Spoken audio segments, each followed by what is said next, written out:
rapidamente gostaria de estar meditando numa palavra com os irmãos.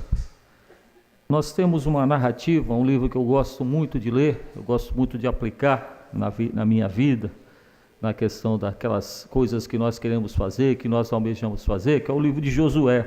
Então os irmãos sabem que Josué andou com Moisés durante os 40 anos daquela peregrinação ali pelas terras, quando saíram do Egito até chegar à terra prometida, e ele acabou sendo incumbido. Moisés é ali sepultado no monte e ele segue com a nação de Israel. Nós temos uma passagem que vem muito a calhar com cada um de nós, com cada situação que nós vivemos. O capítulo 13 e 14 de Números, ele trata dos 12 espias que são enviados para verificar a terra de Israel. E todos os 12 espias voltam com a mesma opinião da terra. Só que com relação àquilo que poderia acontecer, uma diferença muito grande entre os 10 espias, os outros 10, e os 2 que seriam Josué e Caleb. Eles têm uma visão diferente dos outros. Então, no capítulo 14 de Números, ele fala assim, eu vou ler o livro de Josué, pode abrir no livro de Josué, capítulo 1, mas vou ler só uma narrativa que tem no capítulo 14 de Números, no seu versículo 8, Josué fala assim: se o Senhor se agradar de nós, então nos porá nesta terra e nola dará, terra que mana leite e mel. Então nós vemos no capítulo 1 de Josué, no versículo 1, essa narrativa que os irmãos podem acompanhar, que fala assim: e sucedeu depois da morte de Moisés, servo do Senhor, que o Senhor falou a Josué, filho de Num, servo de Moisés: Moisés, meu servo é morto, levanta-te, pois agora passa esse Jordão, tu e todo esse povo, a terra que eu dou aos filhos de Israel. Todo lugar que pisar a planta do vosso pé, vô-lo tenho dado, como eu disse a Moisés, desde os desertos e desde este Líbano até o grande rio Eufrates, toda a terra dos heteus e até o grande mar, para o poente do sol será o vosso termo. Versículo 5. Ninguém se susterá diante de ti todos os dias da tua vida, como fui com Moisés, assim serei contigo. Não te deixarei, nem te desamparei. Versículo 7. Esforça-te, tem bom ânimo, porque tu farás a este povo herdar a terra que jurei a seus pais lhe daria. Então essa narrativa, ela tem que estar acoplada ao capítulo 14 de Números, para nós entendermos por que Josué estava ali. Então são vários textos bíblicos que nós vemos sobre perseverança, perseverar na palavra de Deus. Então nesta noite nós estamos reunidos aqui e muitas vezes nós, na nossa caminhada de vida cristã, nós temos os nossos altos e baixos, muitas vezes mais baixos do que altos. E nesses baixos é onde a gente começa a esmorecer. Então essa narrativa aqui, ela tem essa intenção de nos fazermos perseverar na vida cristã. Então eu gostaria de abordar rapidamente alguns textos que falam como nós devemos fazer para nós permanecermos perseverantes, porque muito se fala em perseverar. Perseverar o que é? Continuar uma caminhada, insistir nessa caminhada. Jesus sempre nos falou que bem-aventurados são aqueles que quando vos injuriares, quando vos maltratares, vós sereis exaltados nesse sentido. Então Jesus já previa essa perseguição, essa situação que nós teríamos. Então nessa passagem aqui que nós lemos no livro de Josué, acoplado ao capítulo 13 e 14 de Números, nós temos uma narrativa de alguém que diante das dificuldades viveu 40 anos com aquele povo ali no caminho do Egito para a terra prometida e perseverou. Aquelas pessoas todas ali lamentando, murmurando, ele perseverou na palavra de Deus. Então nós também temos que ter essa perseverança. Então Josué, lembra que eu falei para os irmãos que é um livro que eu gosto muito de ler, nos momentos que eu me sinto um tanto quanto fraco. Então o livro de Josué te levanta, faz você entender que você tem que seguir a caminhada cristã no sentido do que a palavra assim nos indica. Então nós temos aqui algumas, podemos dizer assim, algumas indicações como nós podemos perseverar. Primeiro ponto que eu gostaria de abordar aos irmãos é que nós devemos permanecer na palavra de Deus.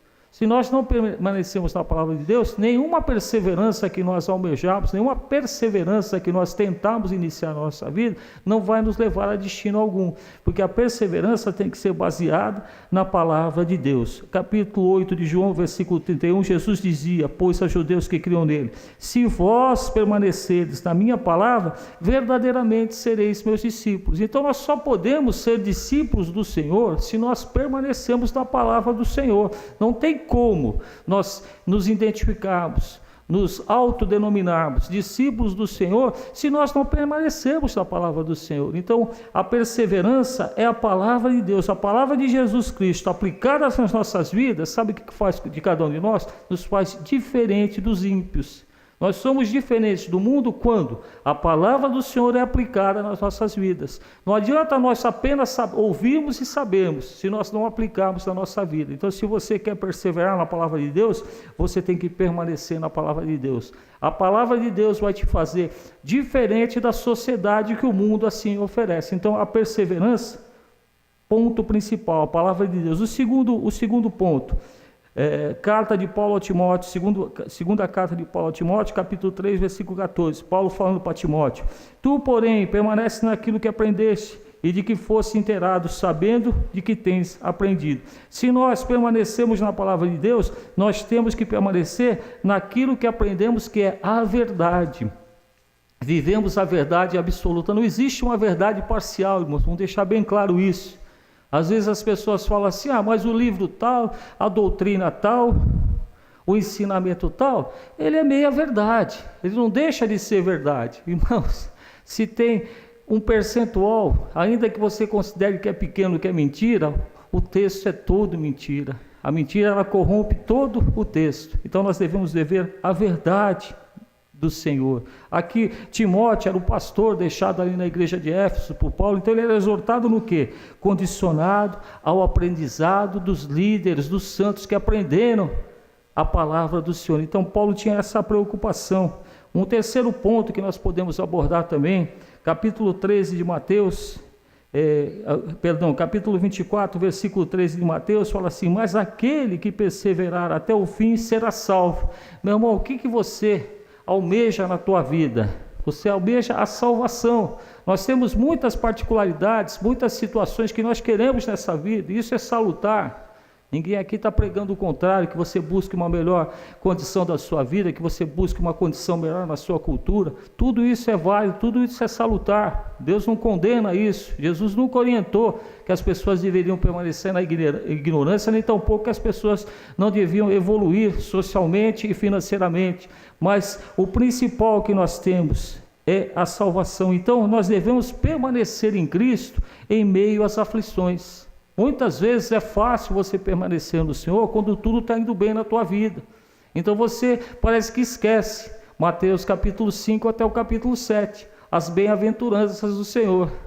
O Senhor não começa o capítulo 5 e fala assim: vocês vão ser felizes porque tudo vai dar certo na vida de vocês, vocês vão ser agraciados, vocês vão ser adorados, vocês vão ser admirados e todos se curvarão a ti. Ele não fala isso, pelo contrário.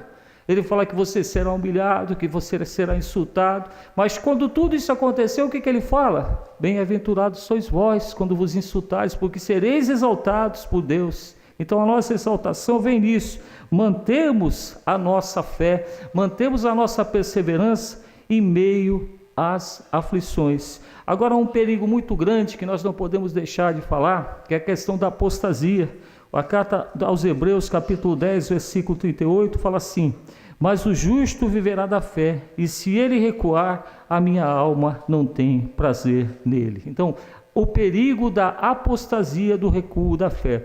Irmãos, é importante que quando se fala em apostasia, quando se fala em apóstata, só pode apostatar, só pode praticar a apostasia aquele que um dia teve fé. Então, aquele que não tem fé, ele não vai apostatar. Então, quando Jesus fala que muitos apostatarão da fé, eles estão falando de cada um de nós, que nós podemos ser um desses muitos. E como é que nós fazemos para não ser um desses muitos? Ou seja, sermos poucos daqueles que são salvos, permanecendo na palavra do Senhor. Então, essa narrativa, essa indução que a carta de Hebreus fala ao povo daquela época, está falando a cada um de nós, que nós devemos perseverar na fé para não apostatar. Aqui fala que é desastrosa. O justo viverá da fé, e se ele recuar, a minha alma não tem prazer nele. Quem é que não tem prazer em você, se você recuar? O próprio Jesus. Então você quer coisa pior na sua vida, coisa mais desastrosa que possa haver na sua vida, se Jesus não se agradar de você? Nós vemos lá no capítulo 6 de Gênesis, quando a sociedade toda corrompida, Deus olha para a face da terra e ele encontra ali um que ele acha graça, que é Noé. Então Então que maravilha, Noé deu continuidade à civilização humana através de Sem, Cã e Jafé. E nós, se nós apostatarmos da fé, ele não tem graça, ele não tem prazer em nós. Então nós devemos permanecer na fé, embora as situações possam ser aflitivas, possam ser difíceis. Apocalipse 2, versículo 10 fala assim: ser fiel até a morte, dar-te-ei a coroa da vida. Então perseverar, a palavra quer dizer exigência de fidelidade diante das ameaças de morte pelo nome de Cristo. A coroa da vida será a premiação mais significativa dos herdeiros das bem-aventuranças. Conclusão: permaneça, persevere na palavra do Senhor, seja fiel no cumprimento da palavra de Deus. Sigamos o exemplo de Josué em meio a um mundo contrário, em meio de um mundo murmurador, que Josué e Caleb assim viveram, mas eles perseveraram. Então cumpramos o compromisso que cada um de nós assumiu com Deus. Deus não tem compromisso com quem não tem compromisso com Ele. Então, se nós queremos que esse Deus maravilhoso permaneça compromissado com cada um de nós, nós devemos cumprir o nosso compromisso com Deus e seguir a Ele, amar a Deus com toda a nossa força, com todo o nosso entendimento, para que possamos ser agraciados pelo compromisso que Deus estabeleceu com cada um de nós. Amém?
Que estás comigo.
coisa está difícil na sua casa, no seu trabalho, com seus amigos, independente, você pode ter a certeza de que o Senhor está com você.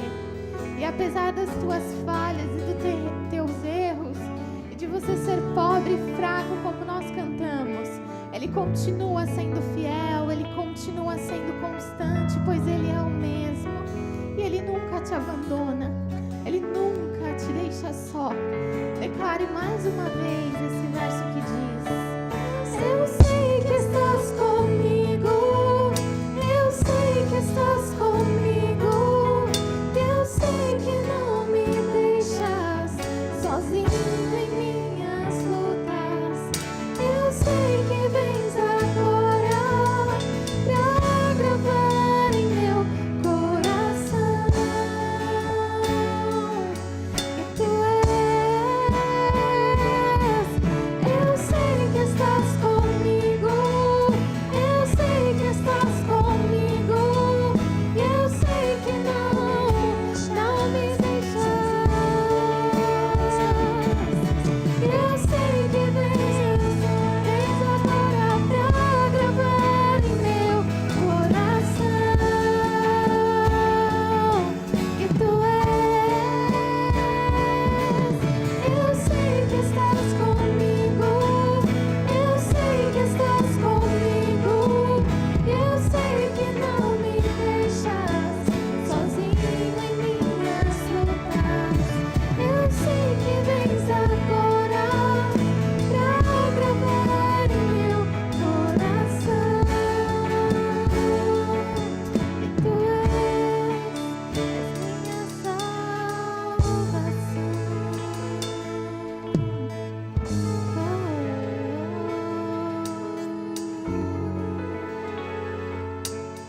Tu és minha salvação.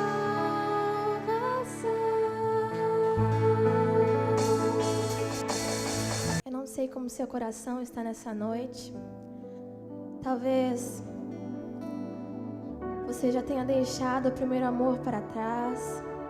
Talvez já faça algum tempo desde a última vez que você verdadeiramente sentiu o Espírito Santo, sentiu o ardor dele no teu coração. Mas essa noite é uma oportunidade que Deus te dá para se reconciliar com Ele. Hoje é uma oportunidade de pedir a Ele que mais uma vez aqueça o teu coração, que te consuma de dentro para fora. Por isso vamos cantar, vamos pedir a Ele que acenda um fogo em nosso coração, que Ele nos consuma por completo.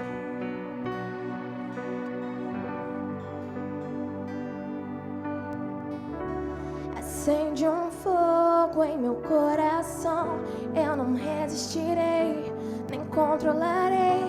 Eu quero mais de ti, Deus. Quero mais de ti, Deus. Acende um fogo em meu coração, que eu não resistirei, nem controlarei. Eu quero mais de ti, Deus. Muito mais de ti, Deus.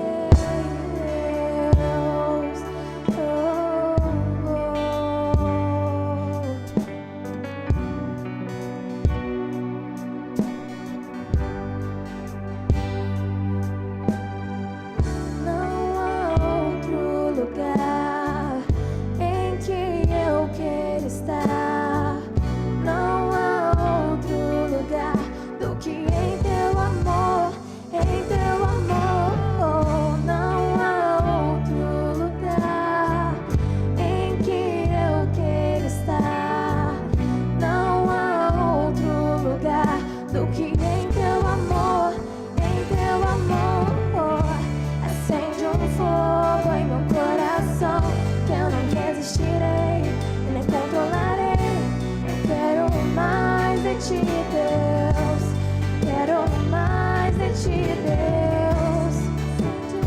Peça a Ele que mais uma vez aqueça o teu coração. Não se permita ficar indiferente neste momento. Mais uma vez, acende um fogo em meu coração, que eu não resistirei, nem controlarei. Eu quero mais de ti, Deus. mais de ti, Deus.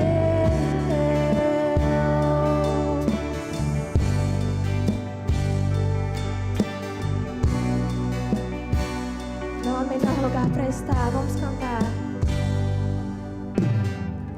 Não há outro lugar em que eu quero estar.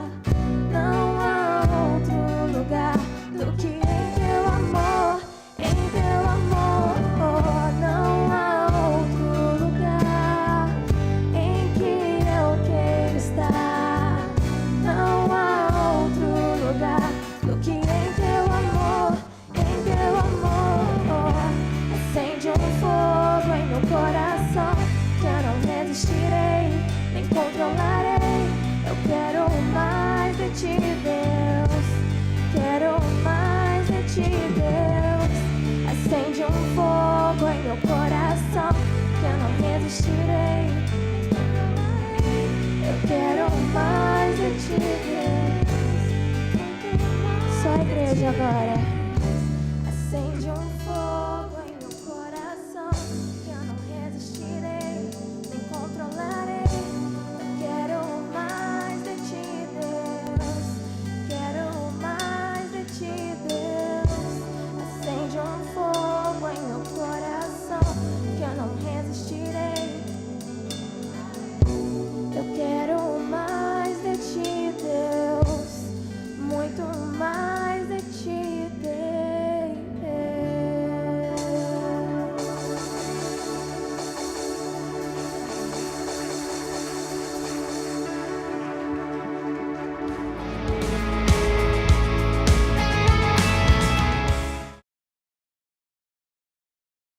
Gostaria de meditar no livro do profeta Jeremias,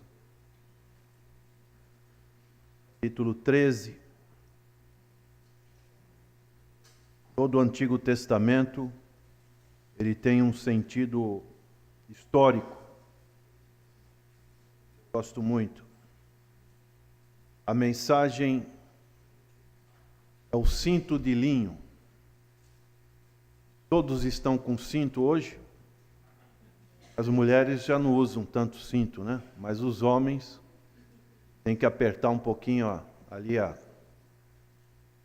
calça, senão às vezes ela fica soltando, né? Então, o cinto de linho, diz o texto, Jeremias 13: assim me disse o Senhor, vai, compra um cinto de linho e põe-no sobre os lombos, mas não o metas na água. Comprei o cinto, segundo a palavra do Senhor, e o pus sobre os lombos. Então, pela segunda vez, me veio a palavra do Senhor, dizendo: toma o cinto que compraste e que tens sobre os lombos, dispõe-te, vai ao Eufrates e esconde-o ali na fenda de uma rocha. Fui e escondi-o junto ao Eufrates, como o Senhor me havia ordenado. Passados muitos dias, disse-me o Senhor: dispõe-te, vai ao Eufrates e toma o cinto que te ordenei escondesses ali. Fui ao Eufrates, cavei e tomei o cinto no lugar onde o escondera. Eis que o cinto se tinha apodrecido e para nada prestava. Então me veio a palavra do Senhor, dizendo: assim diz o Senhor, deste modo farei também apodrecer a soberba de Judá e a muita soberba de Jerusalém. Este povo maligno, que se recusa a ouvir as minhas palavras, que caminha segundo a dureza do seu coração e anda após outros deuses para os servir e adorar, será tal como este cinto que para nada presta. Porque, como o cinto se apega aos lombos do homem, assim eu fiz apegar-se a mim toda a casa de Israel, e toda a casa de Judá, diz o Senhor, para me serem por povo, e nome, e louvor, e glória, mas não deram ouvidos. Senhor, que nesta noite possamos dar ouvidos à Tua palavra. O Senhor é um Deus presente, Criador dos céus e da terra, que se revelou para nós através do Senhor Jesus Cristo. E a história do Teu povo de Israel, uma história tão real, verídica, que aconteceu, Senhor. Também que possamos aplicar a nossa história nesses momentos que estamos vivendo. Nós oramos em nome do Senhor Jesus. Amém. O cinto, em primeiro lugar, era uma peça importante na vestimenta do sacerdote. O cinto, ele tinha que ser de linho. Por quê? Deus, nos seus detalhes, é tão maravilhoso. Em Ezequiel, capítulo 44, fala a respeito disso. O cinto não podia ser de lã. Por quê? Se ele fosse de lã, ele poderia trazer desconforto para o sacerdote. O sacerdote podia ficar suado. O suor iria escorrer sobre o seu rosto. E Deus, todos esses detalhes, Ele pensou. E esse cinto, então, era que mantinha a parte de baixo da vestimenta do sacerdote. E nós vemos lá também no livro de Êxodo que o sacerdote, ele tinha uma veste toda preparada por Deus, todos os detalhes. E nos chama a atenção a frase santidade ao Senhor, que era colocada sobre uma espécie de chapéu, de boné que ele tinha. Então era tudo preparado. Simbolicamente, nós estamos aqui diante de um chamado sermão prático. Existem vários tipos de sermões, como a grande maioria sabe, mas aqui nós temos um sermão prático. Na sabedoria de Deus, Deus disse através do profeta para fazer este sermão prático e nos chamar a atenção daquele povo, porque o cinto, ele tem a função do quê? De deixar muito junto de nós, as nossas vestes, dependendo de se engordamos ou emagrecemos, o buraquinho do cinto, especialmente para os homens, precisa estar no ponto certo, não é? Às vezes comemos um pouquinho mais e o cinto fica um pouco apertado, então tem que soltar um buraco. E assim, o Senhor queria trazer o seu povo para perto de si, como um cinto. Aleluia!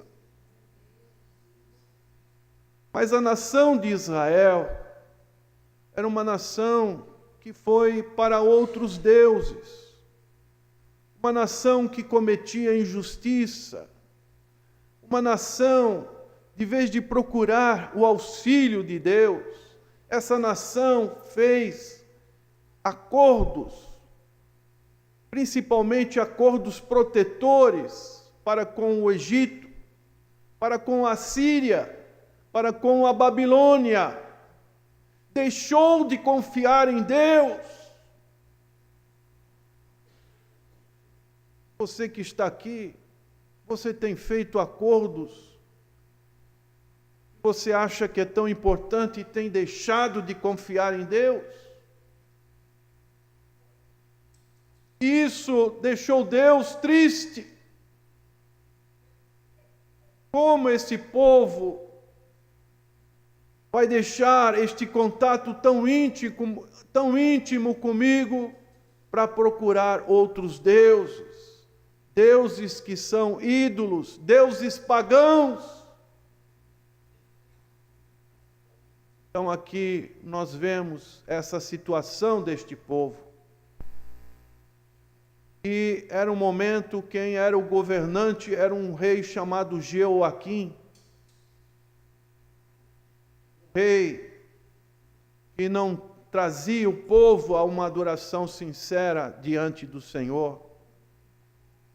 E se nós formos para o capítulo 2 deste livro, nós vamos ler no verso 13,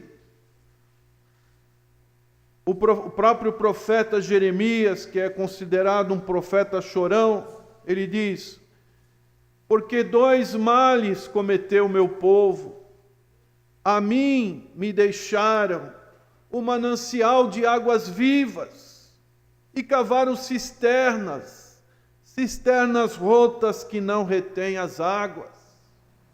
Deixaram a água verdadeira, a água que o Senhor disse lá para a mulher samaritana.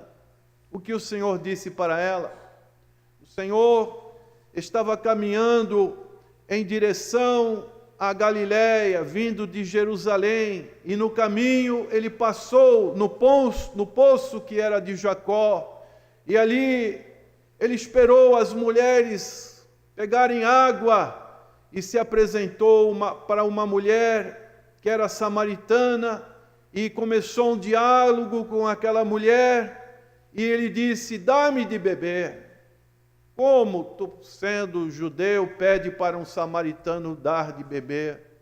E aí a conversa foi indo, e o Senhor disse para aquela mulher palavras maravilhosas: aquele que beber desta água nunca mais terá sede. Aleluia. Por quê? Como lemos aqui, o Senhor é o manancial de águas vivas. Não são águas estagnadas, paradas.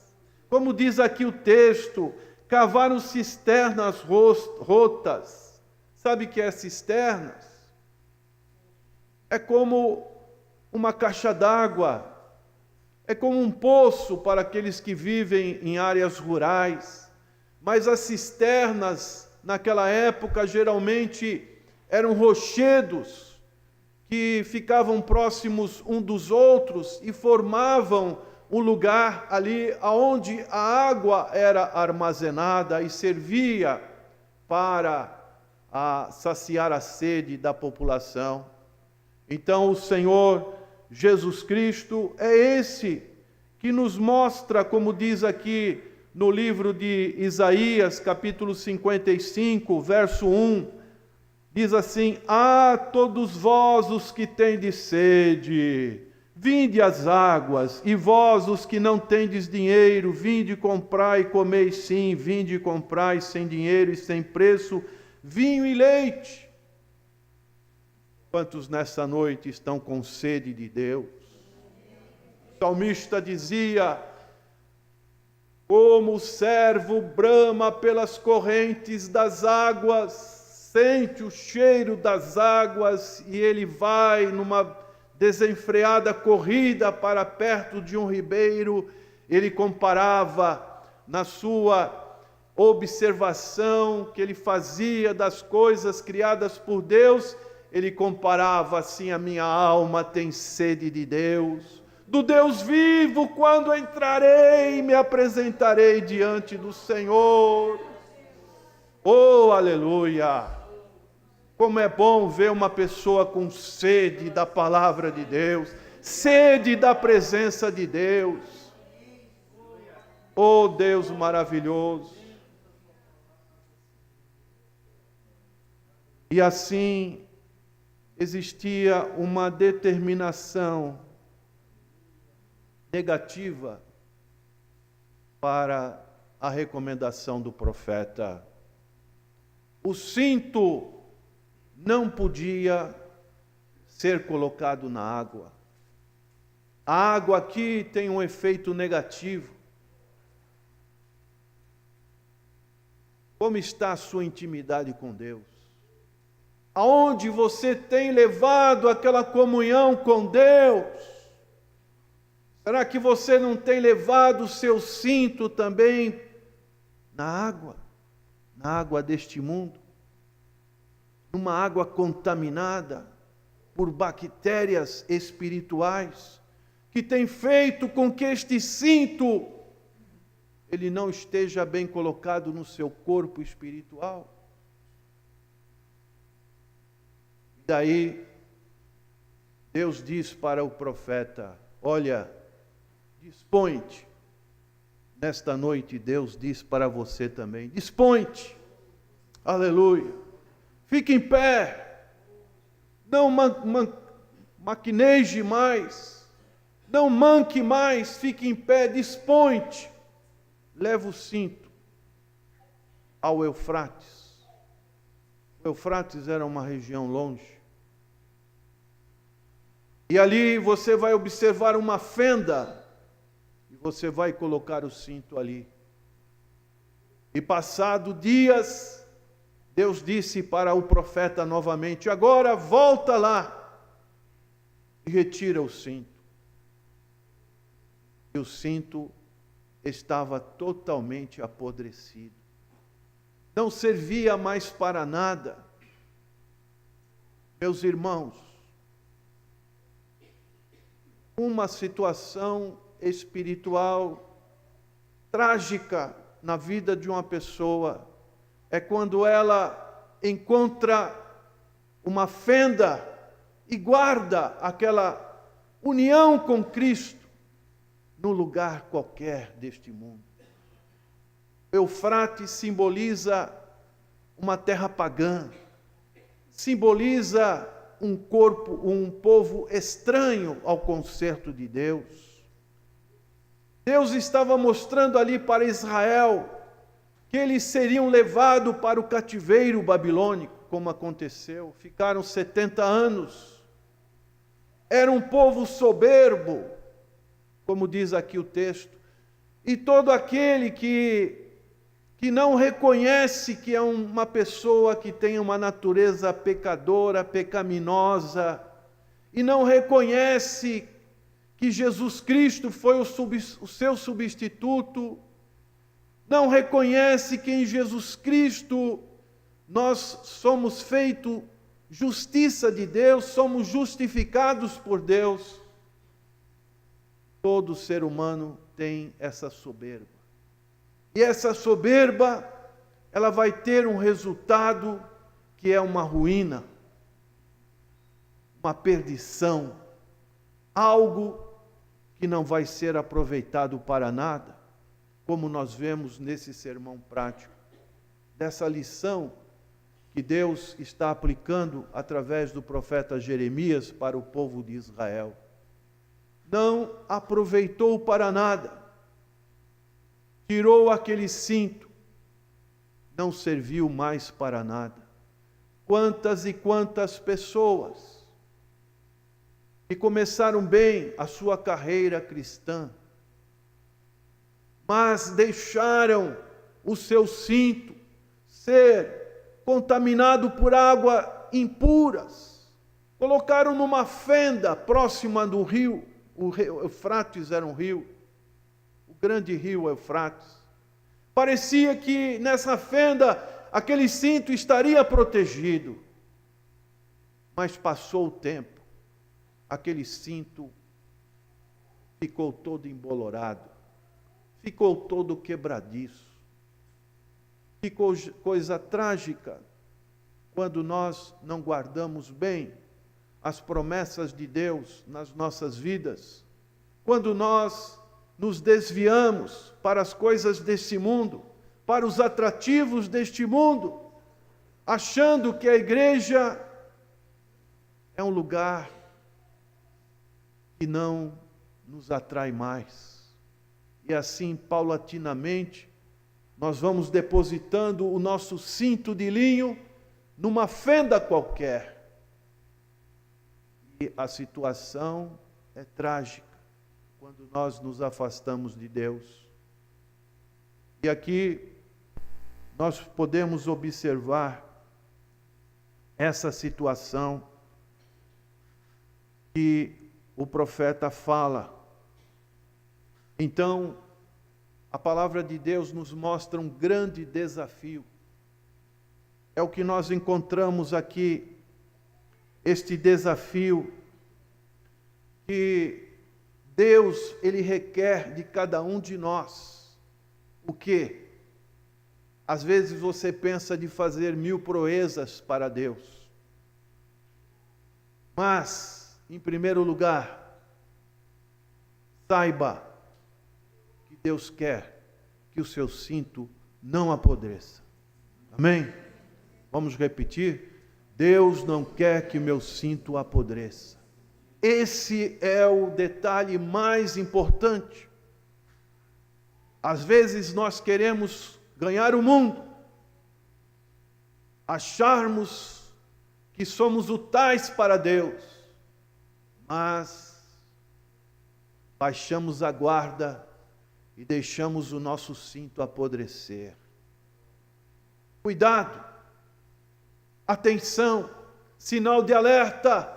Nesta noite o Senhor diz: não permita que o seu cinto se apodreça. Aleluia. Guarde bem o seu cinto. Não deixe ele contaminar-se com a água, para que ele possa prevalecer naquele grande dia.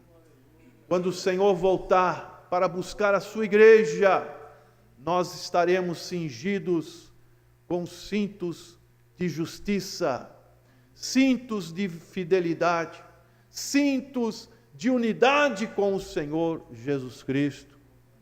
É isso que nós encontramos aqui nessa palavra. Aqui no verso 9, o Senhor fala dos motivos que o cinto apodreceu: a soberba de Judá e a muita soberba de Jerusalém. Você que adentrou aqui, que ainda não teve um encontro verdadeiro com o Senhor Jesus Cristo, saiba que o grande problema do pecado é o orgulho. E quando nós reconhecemos que Jesus Cristo é a solução para os nossos pecados, automaticamente o Espírito Santo de Deus faz com que nós nos coloquemos como criaturas que precisam do auxílio de Deus. Criaturas que vão se esvaziando de si mesmo e reconhecem que somos pecadores e que precisamos da graça de Deus manifestada de uma maneira tão importante na vida de nosso Senhor e Salvador Jesus Cristo. Este é o passo inicial: deixar o orgulho e se esvaziar de si mesmo e convidar Jesus para reinar na sua vida. É a recomendação que Deus faz aqui para o povo de Israel. E o profeta usa palavras pesadas, dizendo: este povo maligno, que se recusa a ouvir as minhas palavras, que caminha segundo a dureza do seu coração e anda após outros deuses para os servir e adorar, será tal como este cinto, que para nada presta. O homem sem Deus, meus prezados irmãos e amigos, ele pode ter muito valor para a sociedade deste mundo, mas para Deus não vale nada, porque não está com Deus. Vale para o mundo. O que adianta conquistarmos tanta coisa nesse mundo e não valermos nada para Deus? O importante é valermos para Deus. E o mundo, nós não estamos nem preocupados se valemos alguma coisa ou não, porque o importante é valer para Deus. Será tal como este cinto que para nada presta, porque como o cinto se apega aos lombos do homem, assim eu fiz apegar-se a mim toda a casa de Israel. toda a casa de Judá, diz o Senhor, para me serem por povo. Esse é o desejo de Deus. Deus quer se apegar a você como um cinto, a figura de um cinto. Deus quer fazer de você o seu povo. Deus quer fazer de você uma união. Deus quer fazer de você um refúgio para que você realmente possa andar neste mundo e vencer as batalhas espirituais. Nós podemos ler no livro, na epístola do apóstolo Paulo aos Efésios, no seu capítulo 6, Paulo fala a respeito deste cinto espiritual. Capítulo 6, verso 14, ele diz assim: estais, pois, firmes, cingindo-vos com a verdade e vestindo-vos da couraça da justiça. Cingindo-vos com a verdade, a proteção que Deus nos dá através da sua palavra. E também no livro de Isaías, capítulo 11, no seu verso 5, a palavra de Deus diz assim: a justiça será o cinto dos seus lombos, e a fidelidade o cinto dos seus rins. Que maravilha! Quando nós podemos estar com esse cinto que nos protege, que nos ampara, que nos aproxima de Deus, sabendo que o nosso contato, ele está íntimo com Deus. A pergunta que fazemos nesta hora: como está o seu cinto? O seu cinto está bem apertadinho com relação a Deus? Ou você não tem ainda o cinto? Ou você já teve o cinto e o cinto agora contaminou-se com a água? Ou você tem o cinto e você colocou o cinto numa fenda perto de um riacho? Como está?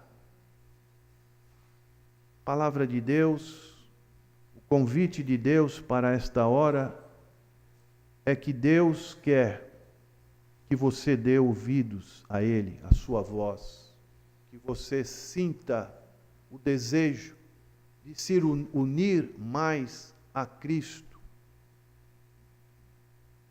Então, nós perguntamos: tem alguma pessoa que ainda não tem esse cinto da justiça de Cristo e nessa noite quer colocar esse cinto na sua vida?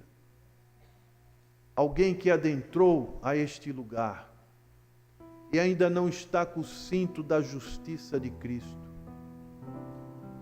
você pode dar um passo em direção ao Senhor Jesus Cristo nessa noite, vindo aqui na frente, e nós vamos orar pela sua vida, para que você realmente esteja com os seus lombos cingidos com o cinto que somente Deus nos dá através de Cristo Jesus. Tem alguém? Talvez você tenha escondido o seu cinto lá numa fenda. Talvez você tenha deixado o seu cinto ser contaminado com a água.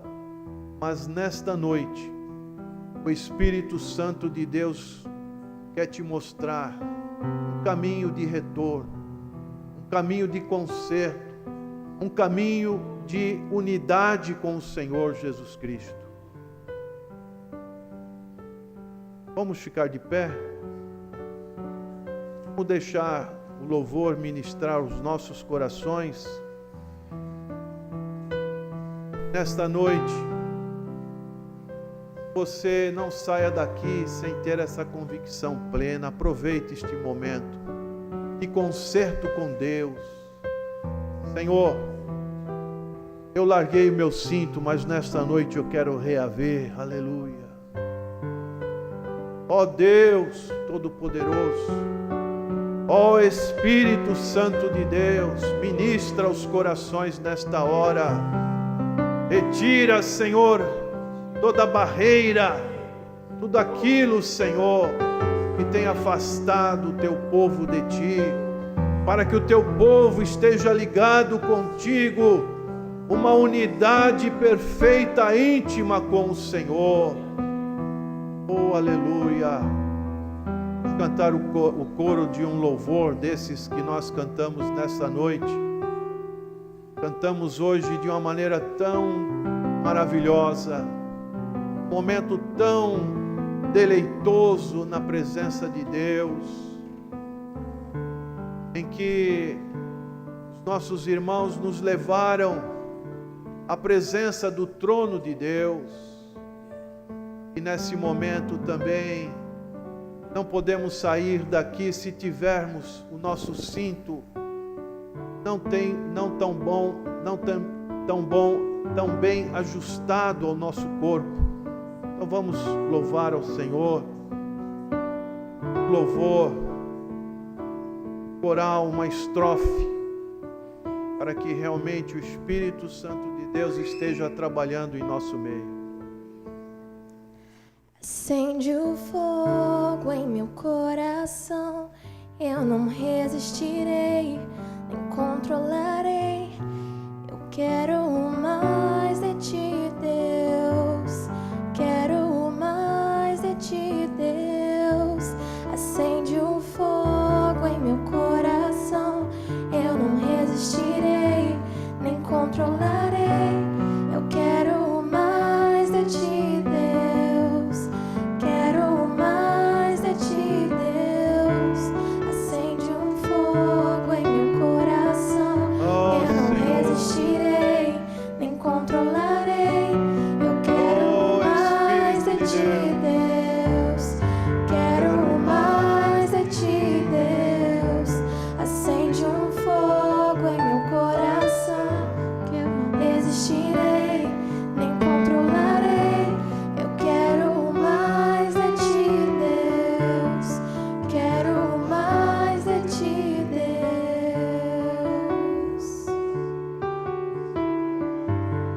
A conclusão que nós podemos ter é que todos estão com os seus cintos colocados no devido lugar.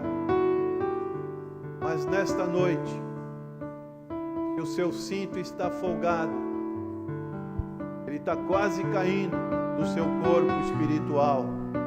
Amarre ele bem forte de ti, faz com que ele seja bem colocado na sua vida, o cinto da justiça, o cinto da verdade, o cinto da fidelidade para com Deus. Vamos agora levantar um clamor ao Senhor e suplicar que o Senhor esteja nos abençoando, que o nosso cinto não apodreça. Senhor, nosso Deus, nosso Pai, que não aconteça conosco o que aconteceu com Israel, que deixou o seu cinto se apodrecer, Senhor, e foi levado para o cativeiro babilônico. Ó Deus, o Senhor é um Deus de misericórdia, um Deus de amor, mas também um Deus de justiça. Ó Senhor da glória, não permita que o nosso cinto seja contaminado com a água deste mundo. Não permita que o nosso cinto seja colocado numa fenda próxima do rio.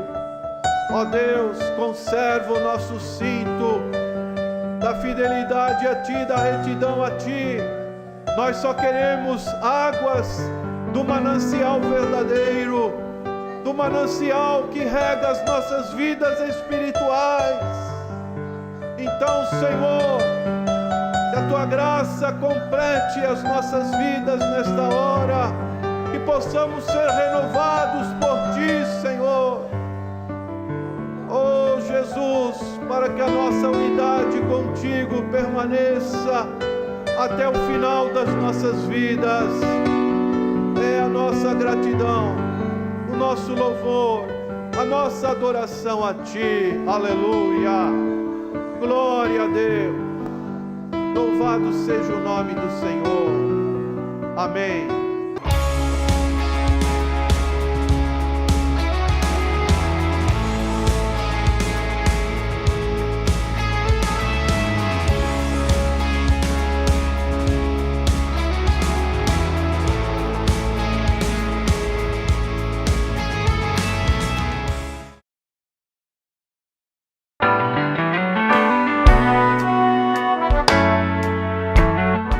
Você quer recuperar a beleza do seu sorriso?